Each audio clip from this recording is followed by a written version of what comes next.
Halo teman-teman, bagaimana kabar kalian? Semoga pada hari ini dimanapun berada kiranya tetap sehat ya. Video hari ini kita mau sharing analisis pada pair XAUSD potensi pergerakan harga di Senin besok tanggal 9 Februari 2026. Teman-teman, langsung aja kita simak. Coba kita cek dulu ya. Ya kalau secara H1 teman-teman, nah ini momennya lagi mantap nih teman-teman ya. Bisa dikatakan momen bagus lah ini. Karena ada break nih trendline yang kita marking di hari Sabtu yang lalu ya. Nanti kita akan gambarkan lagi. Dan saat ini teman-teman untuk mencari posisi sell-nya juga tepat di area supply nih. Jadi ini bagus nih teman-teman ya, tinggal menunggu konfirmasi untuk sell. Dan juga nanti kita akan tetap marking untuk posisi buy-nya ya. Oke, sekarang kita langsung aja cek dulu pola candlestick. Pola candlestick di hari Jumat dia di close oleh candlestick bullish. Kalau melihat situasi body sih ini bodinya 11-12 lah ya dengan bearish sebelumnya ya, termasuk shadow-nya ya. Ya, jadi kita bisa mengacu di zone candlestick ini, di mana ini bisa kita katakan bullish engulfing yang sudah terbentuk sebelumnya setelah harga rejection. Ya, reject dari demand ya, rally based rally, reject harga mengalami kenaikan membentuk candlestick bullish engulfing. Harga turun kembali, reject, di reject kembali. Ya memang untuk rejection di Jumat sih ya bisa kita katakan ini bodinya sama ya dengan penurunannya ya di sini ya di hari Kamis. Ya jadi itu sebabnya teman-teman kita masih bisa nih mencari peluang sell-nya di hari Senin besok. Nah kita juga akan cari peluang untuk posisi buy-nya jika terjadi reject seperti ini. Ya jadi itu sebabnya teman-teman ya, kita cari peluang buy, kita cari peluang sell-nya atau marking zone area. Oke, jadi kita lanjutkan dulu ke H4. Kalau di H4 setelah harga rejection, ini ya areanya reject, harga mengalami kenaikan tapi saat ini sedang berada tepat close di area supply ini. Drop base drop kalau di time frame kecil nantinya. Dan next area ini masih ada resisten yang baru terbentuk setelah mengalami penurunan. Ya, jadi masuk ke zone ini. Nah, masuk lagi ke supply di sini dan resisten di sini nanti. Sehingga ini menjadi zone kita untuk sell ya di hari Senin besok. Nah, saat ini kan sedang bagus nih teman-teman ya, karena dia berada di supply ini. Jadi kita tinggal nunggu nih melihat situasi responnya setelah masuk di supply ini. Kalau untuk saat ini sih di H1-nya ini masih di close oleh candlestick bullish ya, walaupun ini doji teman-teman ya. Tapi belum ada untuk posisi sell atau konfirmasi sell-nya. Oke, sekarang teman-teman kita coba lihat dulu di time frame H1-nya. H1 seperti ini, ya ini sudah tepat area supply-nya. Ya, selanjutnya ini jadi dua bagian ya, di zone ini dan di zone ini. Oke, seperti ini. Nah, sekarang teman-teman, di H1 pun kita melihat ya, untuk respon yang dihasilkan dari supply area ini, nah ini belum ada konfirmasi untuk sell, masih membentuk candlestick bearish yang kecil bodinya. Ya, jadi kalau tidak terkonfirmasi, ini bisa mencapai di area zone entry selanjutnya di sini. Ya, dan kalau teman-teman ingat di hari Sabtu ya, di situ kita ada marking area trendline di sini. Nah, ini teman-teman ya, ini area trendline yang kita marking pada hari Jumat ya, dan kita mengambil posisi buy-nya pada saat itu, karena sudah body break. Nah, ini teman-teman, kita marking lagi di bawah, seperti ini. Ya, jadi kalau kita perhatikan teman-teman, setelah harga break trendline, ini kan mengalami kenaikan ya. Jadinya nanti, jikapun ada respon dari sini, katakanlah ada rejection, ataupun dari zone inilah. Nah, ini teman-teman, area trendline selanjutnya, yang sudah break ini bisa menghalangi harga untuk melakukan penurunan.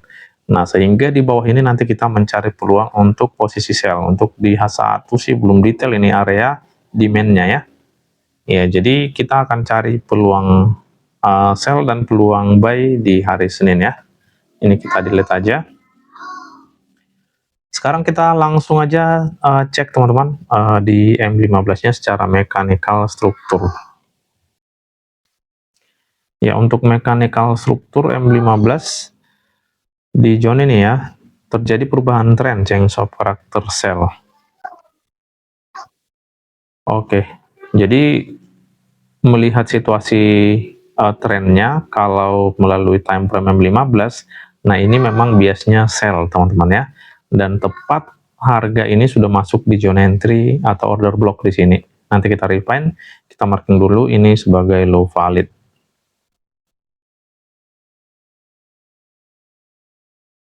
Oke, seperti ini ya. Jadi ini seperti yang sudah kita katakan, ini belum terkonfirmasi untuk sell, dan di M15 juga memang belum ada pola konfirmasinya.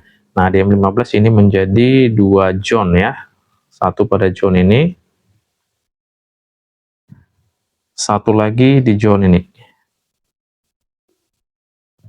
Ya, jadi kalau di M15 ini jadi 4 area nih teman-teman ya, untuk posisi sell-nya.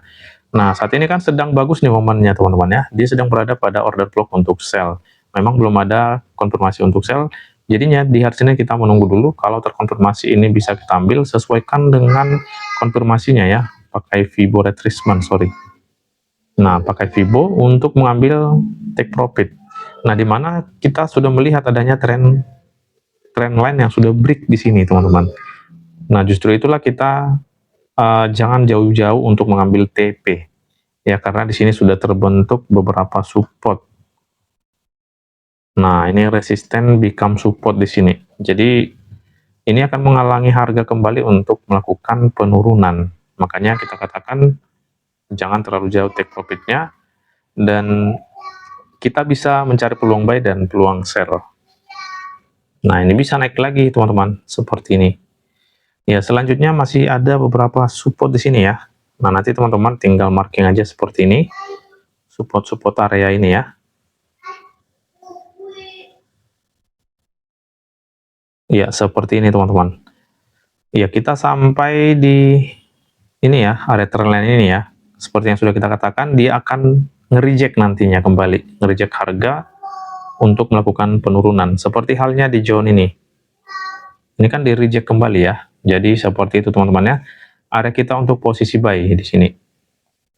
Oke, selanjutnya teman-teman, area high valid itu berada pada zone ini.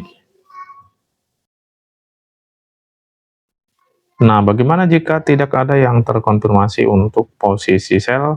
Ini tidak boleh kita gunakan. Kita cari peluang sell-nya kembali di bawah, di atas ya. Satu lagi pada zone ini. Ya, berarti kita ada 2 zone lagi untuk persiapan ya. Persiapan untuk sell.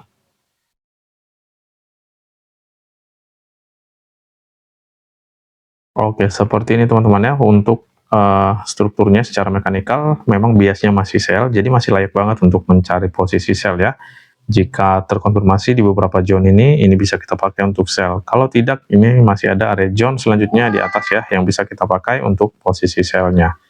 Ya, kalau kita perhatikan di candlestick daily, nah seperti yang sudah kita maksudkan tadi ya, secara body 11-12 candlestick Jumat dan Kamis teman-teman ya. Dan kenaikan ini kalau kita perhatikan sebelumnya di sini, nah ini kita cek dulu ya. Apakah ini sudah nutup? Ini kan merupakan area imbalance ya. Ini belum nutup nih teman-teman ya. Ya setidaknya ada potensi lah harga mengalami kenaikan kembali untuk menutup zone ini. Ya, jadi sekali lagi area-area zone entry di sini tanpa konfirmasi ini tidak boleh digunakan teman-teman ya. Jadi seperti itu supaya aman.